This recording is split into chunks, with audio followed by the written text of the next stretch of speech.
Hi, everyone, and welcome to the Femme Force Podcast. My name is Rachel Paspian, and I am your host. And today I am so excited to be joined with Alina, who is the author of Thoughtful Aging. She's also an entrepreneur in aesthetic medicine, and a mother and a grandmother, and has the most unique perspective on life and aging. And so, this episode, we're going to be talking about thoughtfully aging over anti-aging, the social pressures that we all get from aging, embracing all of our authenticity, and like how to do longevity care, which I know so many women are always thinking about and always wanting to like figure out, how do I age better? How do I slow down the clock, if you will? So I'm really excited that you're here and you're going to be able to talk about this with us. Thank you, Rachel. Thank you for that lovely introduction. I appreciate that. Of course. So tell everyone just a little bit about your background, what got you into thoughtfully aging and becoming an entrepreneur. Sure. I started a business back in 2007 with my former husband, who is a physician. He was working in the traditional medical care system, and he was really frustrated at the broken system. And he came home one day and said, I want to open my own practice and just get out of insurance-based healthcare. And so I said, well, I can make that happen. And so we started a medical aesthetics clinic together. And I did all of the startup, the operations, and he did the care. And so in that, we chose to do aesthetic medicine and wellness because at the time, back in 2007, procedures and products like lasers and neuromodulators were still slightly taboo, but becoming more popular. And we could see a need, I could see a need as a woman for that industry to really emerge in an ethical way. And that was my goal, was to create an ethical business based within a superficial world or seemingly superficial world. And since then, I've learned so much and had so many conversations with women and realized that there's an element of superficiality to it, but there's so much depth to it as well. What do you think the difference is for women, like for fighting against the aging process? What has created this for us? I feel like it was different for my grandparents' ages where we didn't have the aesthetic medicine or Botox or filler or anything like that, or the social media filters on Instagram and things like that. Do you think that that has helped kind of, or not even helped, I guess, work towards people wanting to be anti-aging and to age slower? So, yes, short answer to that would be yes, but really the anti-aging industry emerged and developed because of a consumer's pursuit of youth.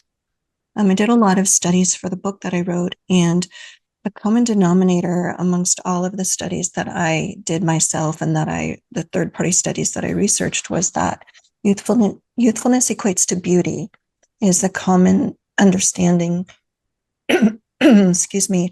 There's a common belief that youthfulness equates to beauty. And so in that, this anti-aging industry emerged.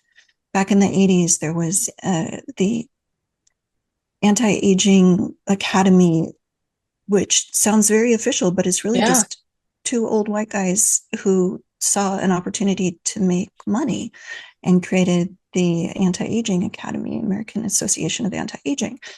And as practitioners, we could join that, but it wasn't anything other than just a group of people paying two guys money to say they were part of this thing that previously didn't exist.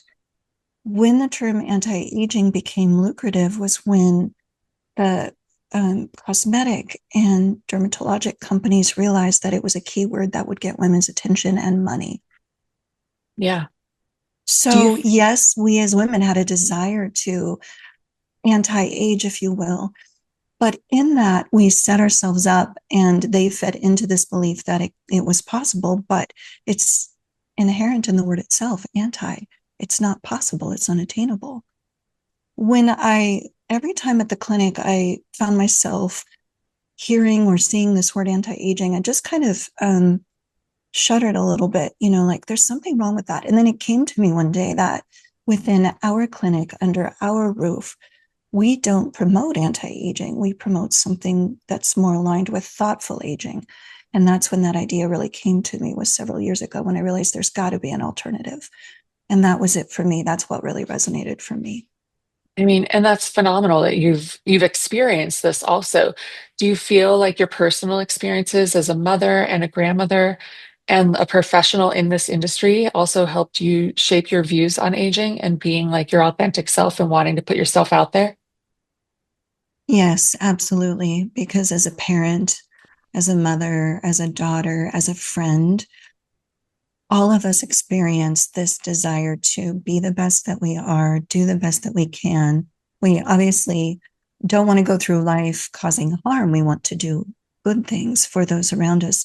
And especially as a parent, as I saw my daughter grow up and saw objectively the pressures that she was under as even in junior high and high school, to conform, to be a certain way, to look a certain way, I realized that that's a theme that carries throughout the decades. And now we have girls as young as 4 thinking that they're fat. We Yeah. had California attempt to introduce a bill in 2024 that would prevent girls as young as 12 from buying products that were sold in stores like Sephora and Ulta, and nothing wrong with those stores. But there are products in there that are not good for young girls because they harm their skin. Yeah. But now there's this whole other aspect of education that we have a responsibility to pursue, to make sure that as we are making decisions for ourselves, we're doing it in a way that doesn't harm those coming behind us. No, and I think it's so important when you think of it that way, like what other people are doing and the influence that they have and the beauty standards that they're setting.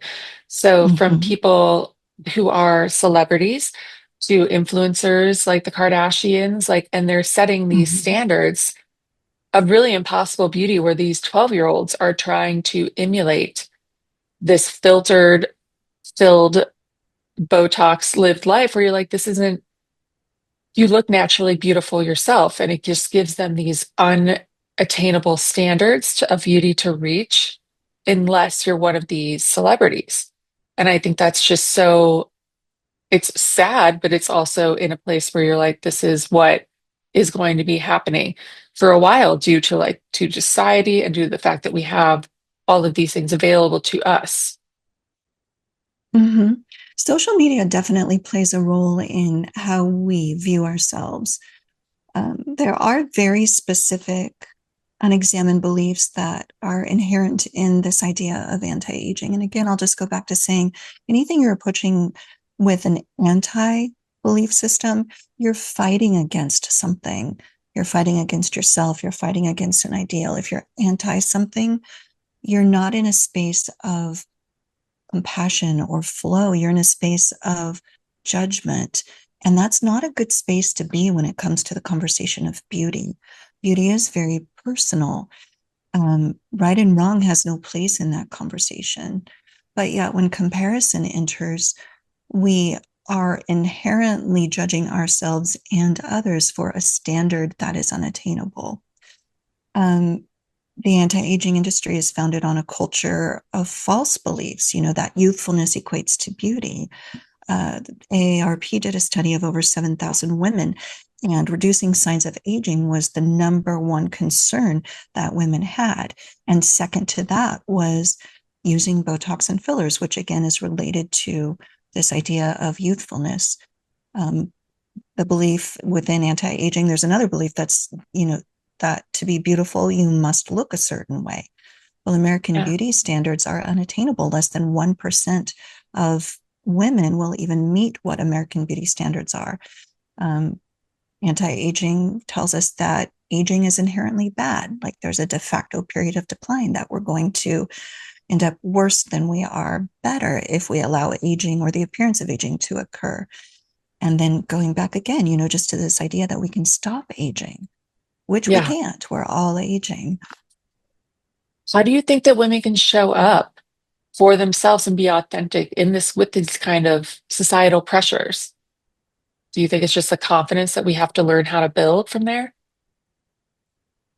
Confidence is definitely a key factor, but we cultivate confidence by really stepping away from what appears to be attainable and mildly superficial to inward, looking inward for our beauty. If we can see past the surface of what we see in the mirror, I don't know a single woman who looks in the mirror and just loves themselves. First thing in the morning, we wake up, we go look in the mirror and we see things that we feel like we need to fix, that are flaws, bags under our eyes, dark circles, Yeah. sun damage, age spots, a loss of collagen, loose skin. Those are the things that we've been conditioned to focus on. But what would it be like if we could look in the mirror first thing in the morning? And yes, we're always going to have those thoughts, but what if we stopped them?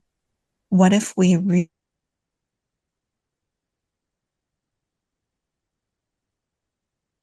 Uh-oh.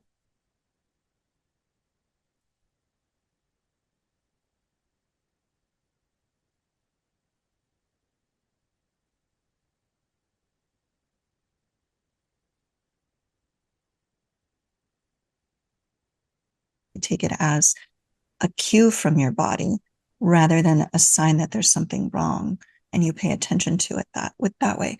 So within thoughtful aging, as I was thinking about it and really contemplating what does that actually mean, I created 5 principles because we all Oh, need guidance and we all can use help to navigate and pivot and when necessary, when we realize that, okay, we have this belief system that anti-aging is unattainable. What do we do now? How do we walk back from that?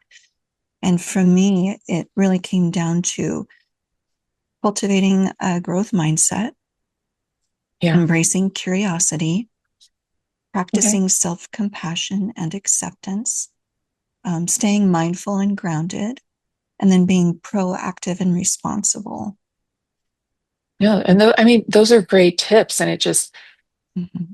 you have to really have, like we said, that confidence behind it or really want to live in this kind of way because of like the societal impacts that are just coming at you from all angles. And like that's so hard. It is when you're Mm-hmm. surrounded by like this beautiful women all the time, or the way, Mm-hmm. the commercials and the ads are like, here's your quick way to fix it. Here's this quick way to fix it. So it just makes more sense. Like it's hard. And you wrote a book about this. So you wrote a book called Thoughtfully Aging. Is that obviously your passion for this inspired you to write this book? But what are some things that are in the book that you really discovered from writing it, or that you want to highlight for the listeners that you're like, this is really, really important, and this is what I grasped while writing this book? I learned so much. I've learned so much over the years. I've had thousands of conversations with women, and the one common denominator in those conversations was that we are viewing our reflection as who we are. If we could just step away from the superficial and see beyond the surface, then we can get back to the true source of beauty. And once we can get back to the true source of beauty, then our beauty becomes exponential. Then it affects the way that we carry ourselves, the way that we speak, the way that we operate. And there are so many aspects to beauty beyond what we see in the mirror. And that's what I really wanted to bring to light in the book, Thoughtful Aging.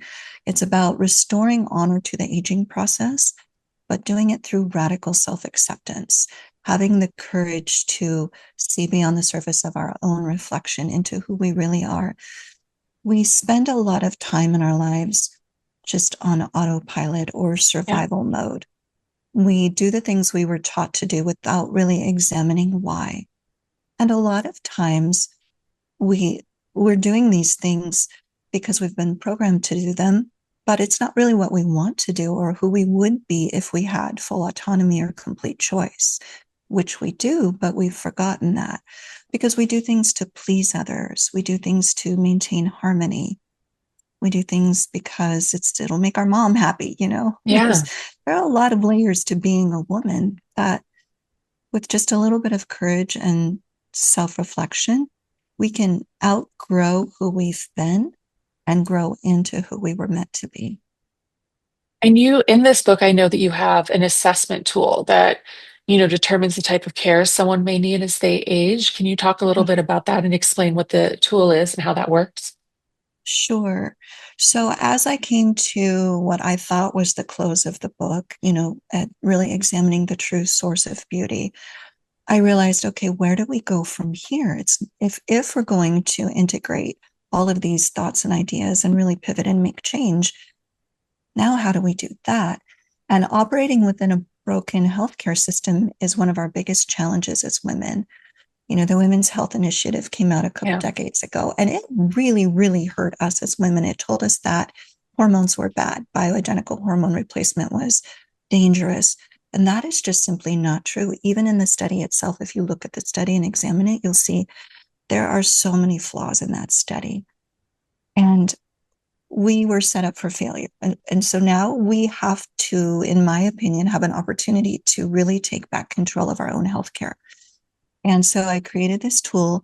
It's free, it's online, it's available to anyone through thoughtfulagingassessment.com. It will really help you find a starting point for what type of medical care is going to best suit your needs. And then in the book, I go into what does that medical care look like for you? What types of providers might you need to pursue in order to create a longevity plan for yourself? I'm encouraging women to seek out longevity providers. Longevity providers are providers that will partner with you and work for you That's instead of cool. just telling you what to do or what not to do. And let's face it, if doctors were always right, nobody would ever be sick. We would all be well. But we have a 1,000%. responsibility. One of the final principles of thoughtful aging is be proactive and responsible.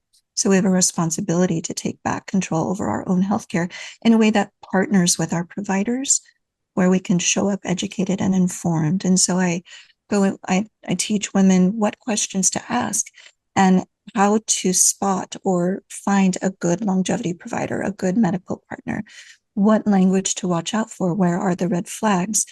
If your doctor tells you, well, you're having hot flashes at night, welcome to old age, you're just getting older. Yeah. Not a good provider, Yeah. because we do have options now. We do have options, and we can take back our own aging process and do it in a way that allows us to age better and well, instead of just buying into the old anti-aging belief that aging is just a period of decline. There's nothing we can do about it. I Not mean, true. and that's so true.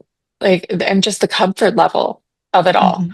Like, everybody should be comfortable and not putting themselves through procedures and, harmful things that you don't need to do to, to go through these processes. We're all, as women, going to go through menopause. It's Mm-hmm. biology. It's what's going to happen. It's how we're going to have to handle that. And like having these type of tools Mm-hmm. to know, like, this is normal and here are things you can do, or this is a provider that's just like, you're going to get over it. That's not going to work for us. And I Right. think that's so, so true. When you were writing this book, you've had your career journey in aesthetic medicine and you've been divorced and you had very specific gender roles, you told me, in this Mm-hmm. marriage. How did that affect you wanting to be an entrepreneur and write this book and just age in general from having been in a marriage like that? Well, I was in two marriages like that. My first marriage, and I had three children, was married for 6 years. And I played that role because I was taught to play that role. Yeah. And then when I went into I was a single mom for 5 years, and by choice, I just really wanted to figure out why my first marriage didn't work, where was my role in that. And that's when all of these realizations and awarenesses of like things like codependency and the programming, the gender role programming, due in part to really conservative Christian background. Nothing wrong with that, but there was a lack of self-awareness in that when you give away autonomy and power and expect another person to meet all your needs. It's not possible. I spent 5 years really unpacking that, but what I didn't know and what didn't exist back then was language like love bombing and Yeah. We didn't know Gaslighting that and back all the, then. yeah, That all was the 20 things. years ago, right? Gaslighting, love bombing. Didn't know those things. Didn't, I was figuring out my part of it, but I didn't have a full understanding of what a partner like that could do. So in my second marriage, I fell back into those conventional roles Yeah. because it was at that point a way to keep the peace. And I felt very suppressed, but it wasn't him doing that to me again. I'm not a victim. I made my choices. It was me falling back into old patterns subtly without realizing that it was happening. I didn't understand that there was such thing as healthy conflict. Again, I'm a Yeah. peacemaker. I just want everybody to be happy. And I thought that my happiness would come from making everybody else happy. And I fooled myself for a little while, but there was always this feeling underneath, especially as I was aging and getting older, of losing relevance, of not really understanding um, why I felt like my place in society and within my own family dynamics was shifting and changing. As my kids got older, they didn't want to talk to me as much, which is natural. Yeah. But then it made me feel like, well, am I doing something wrong? Now what's wrong? Now how do I fix this? And it wasn't until my second marriage ended that I thought, okay, I have got to figure this out. I am going to figure this out. And I really dove deep into things like nervous system regulation. Sarah Baldwin does some Mhm. amazing work with the nervous system and really figuring out that mind body connection. And I realized that I had lost connection with my body way back in high school when I decided that I was fat, when I heard terms like muffin top and thunder thighs, and I adopted those as my own identity.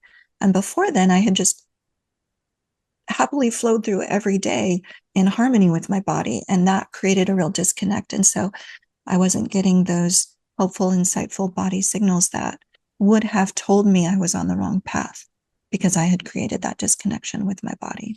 So, somatic therapy, nervous system regulation, I dove deep into all of that and really got reconnected in mind and body. And how do you, I mean, you knew these things and you've got children. How did you bring these lessons to your children?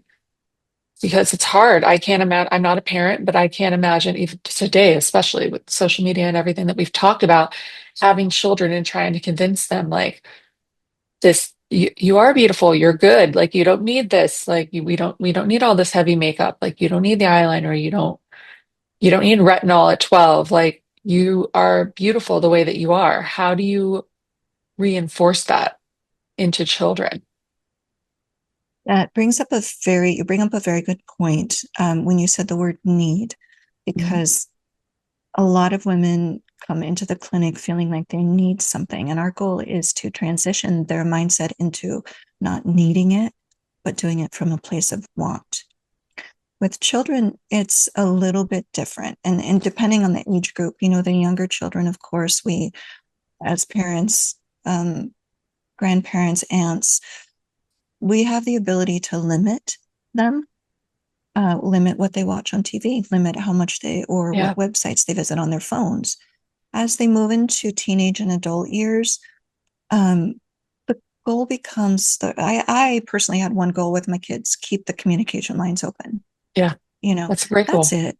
They're going to do what they're going to do, but as long as you keep the communication lines open, you have the opportunity to influence and guide them. I remember when my daughter was in the sixth grade, she came home and she told me about a girl at school who was kind of a friend of hers who was bragging about having sex with eighth grade boys.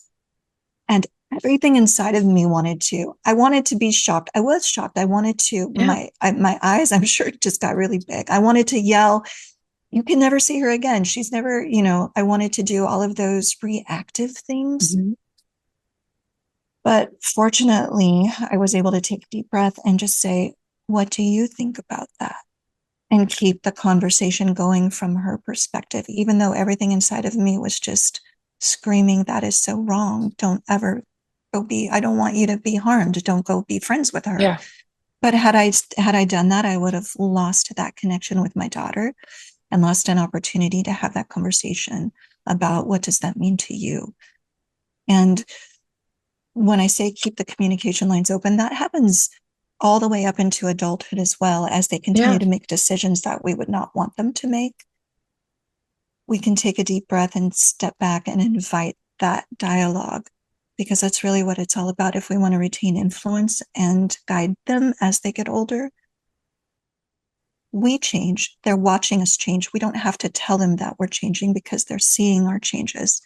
Yeah. We don't need to verbalize it. They will come and talk to us. My daughter comes and talks to me now, and she says, I'm very proud of you, Mom, because she sees what I'm doing, you know? And that feels really good. And that encourages me to continue down this path of self growth and awareness. And it shifts the dialogue. And with my boys, it's a little bit different. I have two older Yeah. boys and one younger daughter. I realized as a mother that I was limiting their growth and that they could not step into a space in which I was already standing. So I had to pull back and shift our dialogue a little bit so that when they came to me with a problem, I didn't immediately go into problem solving mode. As women, we're amazing problem solvers. We're excellent at multitasking. We can do all the things. But just because we can, it doesn't mean we should. And Yeah. so it was my responsibility then to shift my conversations with them as young adults that would allow them to grow.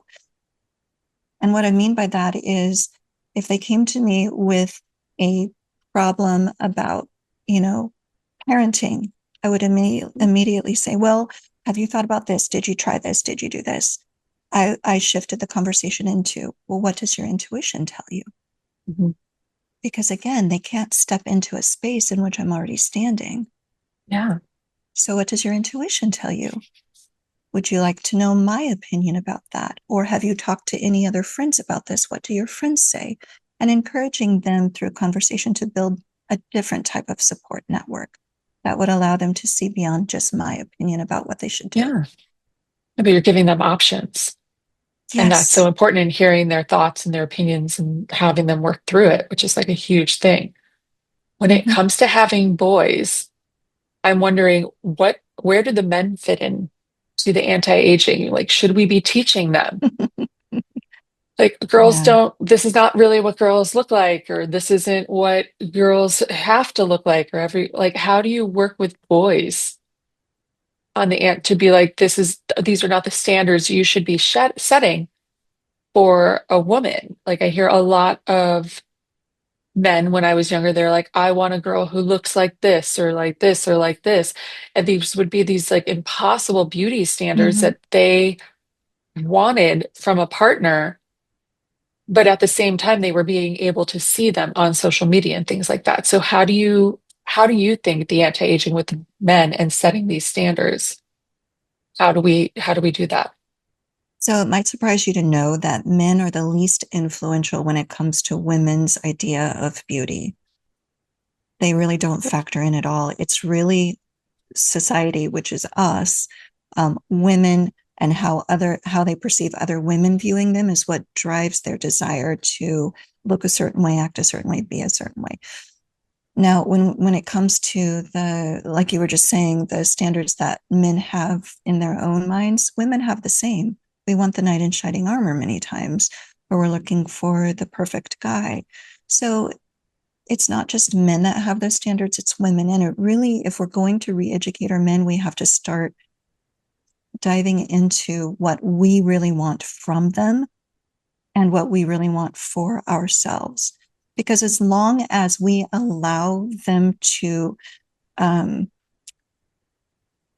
let me rephrase that, as long as we continue to play that role will exist and they will Mhm. hold those standards. If you are dating a guy or you know a man who has these unrealistic standards, it's simply a sign that they need to find a therapist, that they haven't done the work, that they Yep. don't know themselves very well, that they're outsourcing their validation, that they can't feel good about themselves unless they're with someone who meets those standards. Well, those standards are unattainable. So as long as men and women alike outsource their need for validation to others, they won't be happy. You'll never meet their standards. You'll fall victim to the love bombing and and just end up in a space you don't want to be. I mean, that's just it's a great point. Yeah, you don't want that. And it's also so hard to try to explain to them those kind of things. But the therapy, the self-awareness, that's something, I mean, I'm so pro therapy, it's disgusting. I feel like Yeah. everyone needs. My favorite sentence is what my therapist says, and I go from there.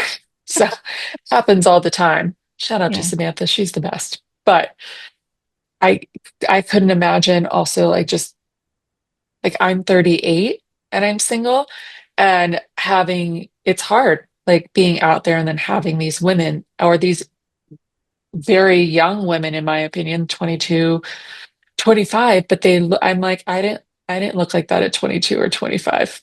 Like I did not look like that. You're the makeup, the contouring, the filters, all of those things. Like it's an intimidating factor to have. Yeah. Uh, we you have the benefit of wisdom on your side though. You know what things they don't know. You've lived longer than they've lived, and that shouldn't be discounted. What you're seeing in them, I think, is a different way of developing. When we were in our 20s, we did it differently than they did. They have the internet, they have resources, Yeah. they have so many opportunities to grow in ways that we didn't. I had Teen Magazine. I Yeah. didn't have Google. Yes. I had a very limited view. Yes. Um, but what we're seeing also are gaps. My gaps when I was 20 and my insecurities when I was 20, I didn't really have a way to show those to the whole world. But now we do. And so I'm always going to encourage landing on compassion rather than judgment and celebrate the women that they're becoming and continue to have conversations that highlight who they are instead of how they look. I think, and when it comes to men, um, setting those standards will only exist if we allow them to. But yes, they see those 20s, 30s young women chasing fashion and superficiality who haven't come into their depth yet. But it takes men really getting involved and integrating their knowledge into wisdom. And if they can't do that, then we don't need them. There are a lot of people out there Right. for them, Yeah. but we don't need them. I love that. No, we don't. We don't actually need them. So No, I get that. So as we're wrapping up, I have one final question I like to ask sure. all of my guests. If you could give one piece of advice to your 16-year-old self, what would that be? Mm, my 16-year-old self. Yeah. Ooh, They're at different 16, people. I I was a know. handful. I would just say, stop. Just stop, girl. Let it be. When I was 16, I was all over the place because I had been raised in a very conservative Christian Mhm. home that was very, very limiting. Wearing dresses every day that hit below the knees, no makeup, no pantyhose, no nail polish, like super conservative. Yeah. And so I was just all over the place. And I would tell my 16-year-old self, everything's going to be okay. Trust your intuition, that your idea that you can do anything is not unfounded. It is possible. And you belong here in this world. You have a place. Maybe you don't feel like you belong in your family, but you were born perfectly into an imperfect world and you belong. That's amazing. I love that advice. And I think so many people, not just at 16, but at multiple ages, can take that and take some part of that. Thank you for that. Tell the Yeah. listeners where they can find your amazing book, Thoughtfully Aging, and where they can find you online. Sure. Thoughtfulagingbook.com is a great place to start. The book is available across all major platforms and Facebook, Instagram, Thoughtful Aging, and YouTube and Substack as well, Thoughtful Aging. Awesome. But thank you so much. I appreciate you being on. And everyone, make sure to go on, get the book. I have it. It's amazing.